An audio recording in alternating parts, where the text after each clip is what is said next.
जिस तरीके से एक के बाद एक एक्स पर पोस्ट करके रोहिणी आचार्य अपने दर्द को बयां कर रही हैं, उसको लेकर के जेडीयू का क्या कहना है, इसी पर बात करने के लिए हमारे साथ जेडीयू के राष्ट्रीय प्रवक्ता नीरज कुमार जी हैं। नीरज जी, जिस तरीके से एक के बाद एक पोस्ट सोशल मीडिया पर रोहिणी आचार्य कर रही हैं और अपना दर्द बयां कर रही हैं, कहीं ना कहीं जो भावुकता है, जो दर्द है, वो पोस्ट में साफ नजर आ रहा। देखिए, रोहिणी आचार्य का मसला केवल लालू जी के परिवार का मसला नहीं है।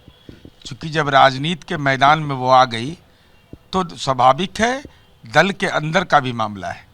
राष्ट्रीय जनता दल खामोश, लालू परिवार खामोश। आखिर हो क्या रहा है?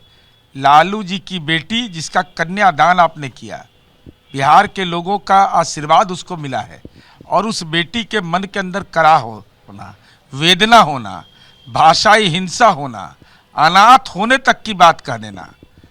जिस बेटी ने प्राण रक्षा अपने पिता का किया, जिसने भाई के कलाई में राखी बांधा, तो लालू जी का ट्वीट क्यों खामोश है?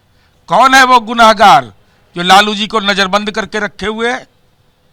राबड़ी देवी की जुबान नहीं खुल रही है, तो हम तो अनुरोध करेंगे लालू जी से कि आप डरिए नहीं, भयाक्रांत मत होइए। बेटी को न्याय देने का मसला है, बोलिए। अगर कोई आपको रोक रहा है तो माता पिता भरण पोषण अधिनियम के तहत आप जिलाधिकारी पटना के यहाँ आवेदन दीजिए। एक गंभीर आरोप उन्होंने लगाया, संजय यादव और रमीज का नाम लेते हुए उन्होंने कहा कि अगर आप कुछ सवाल करेंगे, अगर आप उनसे कुछ पूछेंगे तो आपको गालियां दी जाएंगी, चप्पल से मारने की कोशिश की जाएगी और आपको घर छोड़ना पड़ेगा। सवाल यही है ना भाई, घर के अंदर कैसे प्रवेश हो गया? हमारा अगर कोई राजनीतिक सहयोगी है तो इसका मतलब उस घर का सदस्य हो गया। ये संजय यादव हो या जो रवीश क्या नाम है, भाई आखिर हस्तक्षेप कैसे कर रहा है? इसका मतलब लालू जी लाचार हो गए, राबड़ी देवी लाचार हो गई। कौन वैसा राजदार है जो तेजस्वी जी का कि पूरे परिवार का जुबान खामोश करा दिया है? चाणक्य बन रहे थे, ये चाणक्य हमारे पुरखे रहे हैं। ये हरियाणा कैसे शिफ्ट कर गए भाई? क्या हालात बना दिया? इसलिए लालू जी से हम अनुरोध करेंगे कि जल्द से जल्द इसको नियंत्रित करिए। परिवार की फूट रुक नहीं रही है। पहले तेजपाल यादव, माफ कीजिएगा तेज प्रताप यादव, और उसके बाद अब रोहिणी यादव। तो कहीं ना कहीं पहले भाई, फिर बहन, और जिस तरीके से ये फूट सार्वजनिक हो रही है, उसका कहीं ना कहीं जो कहा जाए एक तरीके से जो विपक्षी दल हैं वो फायदा भी उठा सकते हैं। नहीं, परिवारवाद की राजनीति का यही हश्र होता है, इतिहास गवाह है।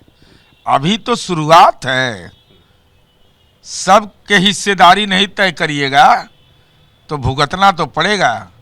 लालू जी आपको जो पाप आपने राजनीति में परिवारवाद का किया है, बगैर योग्यता के आपने उसकी विरासत को सौंप दिया, अपनी विरासत को, तो ये तो कलह होना ही है। ये कलह दूर तक जाएगा। आपने ये कहा कि किसने नजरबंद कर रखा है, वो कौन व्यक्ति है? अब यही तो हम लालू जी से जानना चाह रहे हैं। लालू जी एक दुर्दांत अपराधी के लिए चुनाव प्रचार में निकल पड़े दानापुर में।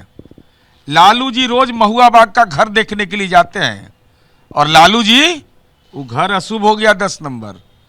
चूंकि बेटी का आंसू निकला है, भाषाई हिंसा हुई है, चुनाव हार गए, तो महुआ बाग में किला बनाया है पटना में।